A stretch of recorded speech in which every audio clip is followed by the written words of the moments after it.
Steiny and Guru live from the Hilton Santa Clara for the opening of training camp. All righty. Welcome back. Matt Steinmetz, Daryl the Guru Johnson with you. And let's bring him in. He's a 49ers offensive lineman. He was a lineman from 76 to 88. He's a three-time Super Bowl champion, college football Hall of Famer. We've had him on before, and we really enjoy talking to Randy Cross. Randy, thank you so much for joining us. Really appreciate it. It's no problem at all. It's the best time of the year. Everything's getting going, and no more country club sports for a little while. Easy. Because my guy's a country club guy next to me. No, let me start out by asking you. Yesterday I thought Kyle Shanahan was pretty definitive, and John Lynch about the quarterback position, saying Brock Purdy's the number one. What did you hear or interpret yesterday when you heard Kyle Shanahan basically say, look, everybody knows about Trey Lance, but it's Brock Purdy's job? Yeah, I think it's all predicated on health. I mean, how has he come back from that elbow? How's he look throwing, and all that? And Kyle and John and that organization knows now better than anybody else where he is at. And just from a purely analytical standpoint, you look at what he did in the offense, how it functioned with him there, and if healthy, it's not a real earth-shaking, decision. He's not going to throw his arm out in training camp like crazy. I mean, that's Darnold's going to take up some of that slack, and Trey Lance will take up some of that slack, but it's no surprise to me. I mean, they're a team that should have been in the Super Bowl. It's probably last year should have won the Super Bowl. But, it's the injuries happen, and that's what you got to wish for as a fan is maybe one or two more games worth of staying injury-free, and it could pay off with number 6. Randy, there's an old saying, you never know what you had until it's gone. And I can admit, and the Niners have played in big games here recently under Kyle Shanahan, the Super Bowl. But there was a guy, McGlinchey, at times they would call him a Flinchy and blame him. But he's gone now, and Colton McKivitz is going to take over. Can you walk us through, what's going through McKivitz's mind, and what can he accomplish in preseason to, get him ready for that job? Because we're making a lot about the quarterback position and who's under center, and we get it, and Brock coming back from an injury. Left tackle, you're fine, but how important is that for him to answer that bell and protect his QB? Well, it's really important, obviously, and I think that scheme protects the quarterback pretty well, just by virtue of the way they run the ball, the way they do their formations, how they run their motions, everything else. And he's got a real advantage in my mind, even without Bosa in the short term. If you're functioning and doing well against that defensive line in practice leading up to the preseason and whatever reps you get early on, it's a pretty good sign, because you're going to see reps and you're going to see moves and people in practice that are about as good as a D-line group as anybody else in the league. So I think he's got that going for him. And, it's just a matter of how you're going to actually let yourself, how are you going to be projected? How are you going to be portrayed? And that's something that each player gets an opportunity to kind of write his own script, and he's going to get a chance to write his script. Randy Cross joining us on 95.7 The Game, three-time Super Bowl champion. Okay, so Brock Purdy last year, Randy quarterbacked 8 games, and he looked pretty darn good. Let's give him a B+, A-. Then he goes into the postseason, and he acquits himself very well. One of 3 things can happen to a player. They either get better, they stay the same, or, the league kind of catches up to them a little. Is there any way to determine whether the defenses are going to adjust to Brock Purdy and he may take a step back, or that Brock Purdy's going to figure more things out than the defense and he's going to take a step forward, or by and large, this might be who he is? Is there any way to know that? Yeah, I mean, realistically, there aren't three things that could happen. There's only two, because you're either getting better or you're getting worse. Gotcha. There's no middle ground, because it's like going 55 on 280. Oh my God. If you're going 55, you're getting passed by people about 40 miles an hour. So, yeah, I think he's in a situation where he showed such an ability to kind of figure things out and looked very natural in that offense. And a lot of it is Kyle. I think a lot of it is, that the style of offense they have.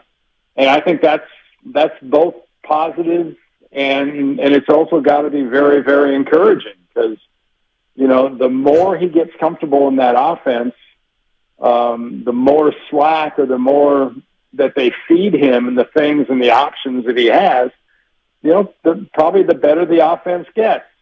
And, that's not saying anything negative about Trey or anybody else in that offense. It's just when you've got a guy that's basically still a rookie that has done what he did last year at the end of the year, man, you've got some serious upside on a team that has, arguably the best roster in the league.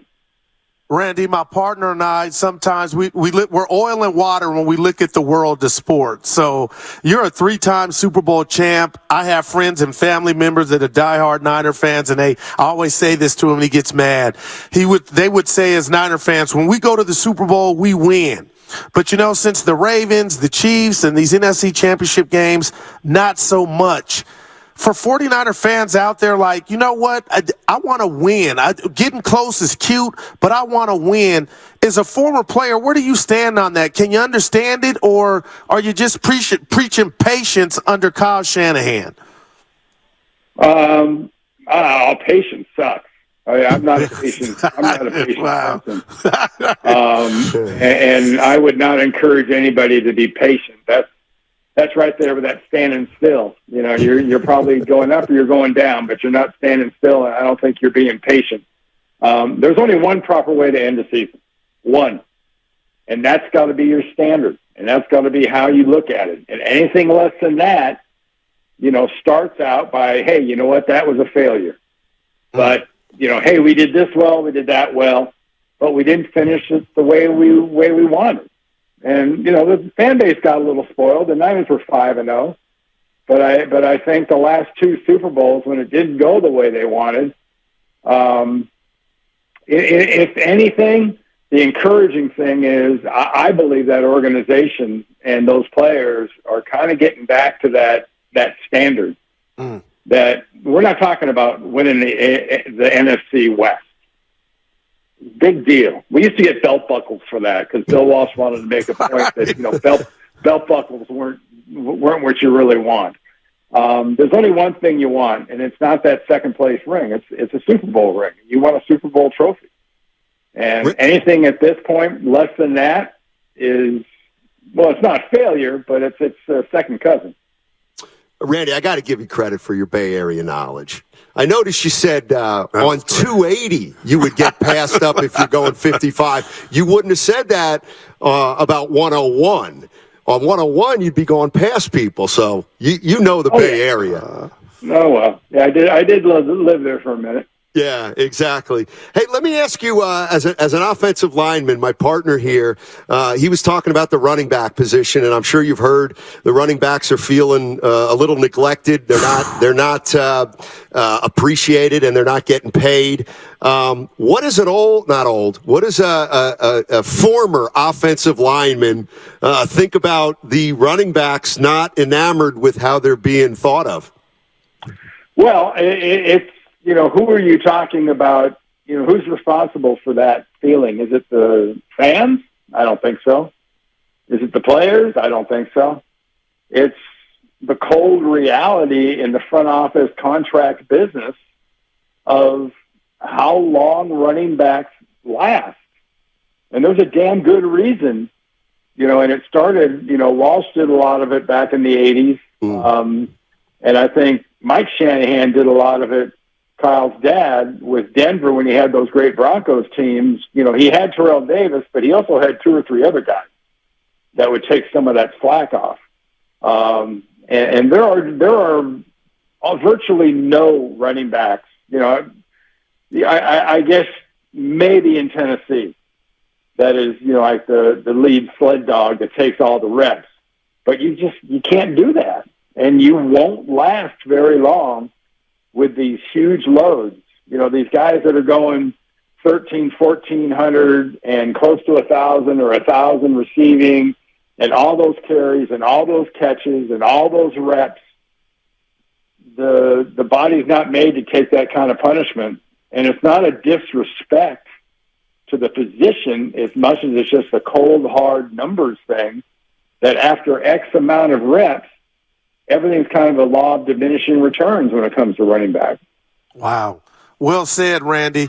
Hey, I'm not one of these Skip Bayless hot take guys, but I was talking to my partner 2 years ago. This offense, Randy, you tell me if you disagree, was about Deebo Samuel. And he was amazing, almost to the point he was putting himself in harm's way. Now all of a sudden, Ayuk is on the scene. You got McCaffrey. And I politely asked my partner the other day, Kyle Shanahan is a play caller, Randy. Do you think there's any pressure on ball distribution in regard to who gets the touches? And we saw Kittle emerge under Brock Purdy. Do you think there's anything to that as far as Kyle trying to keep guys happy or not at all? I don't know if it's keep them happy. I just think from a game-to-game standpoint, if you're in that offense, you've got to get in there, on that first day of practice for the week when you get to see the game plan, let's say on Wednesday morning. You're going to know if this is going to be one of your weeks. And if it's not one of your weeks and you're not going to have a heavy load, you better be ready in case something goes wrong. But I think that's just the reality. It's a great thing for Deebo. I mean, if McCaffrey doesn't come along, they keep riding Deebo and risk wearing him out. And he's one of the most dynamic receivers out there, and he's got that ability to play semi-running back, but he's a lot more dangerous as a wide receiver than he is as a running back. And having a guy like McCaffrey is really given Shanahan and given that offense, so much more sort of lateral movement and so much more, threat to a defense. Randy, I hope you don't mind, but I want to ask you about I just noticed your middle name is Laureate, if I'm not mistaken. Is there a story behind that? I've never heard that name before. Yeah, it's actually the T is silent. It's okay. Lauria, and it's French for Lawrence. It's my grandfather's name. Oh, cool. Wow. All right. Yeah, I tell you what, if you ever want to win a free beer in a bar and somebody gets cocky about answering trivia questions, give them 10 guesses, give them the first letter, and see if they can guess that middle name. Well, and even if they get it right, they'll probably say laureate, and I'll say, no, you didn't pronounce it right. The T's silent. Hey, Randy, thank you so much for joining us. You're great, and I hope we can tap into you during the course of a season, man. Anytime. It's always great to talk to the area. Thank you very much. That's Randy Cross, 3-time Super Bowl champion, and he found his middle name. Only Steiny. Yeah, laureate. All right. Steiny, he wants to win.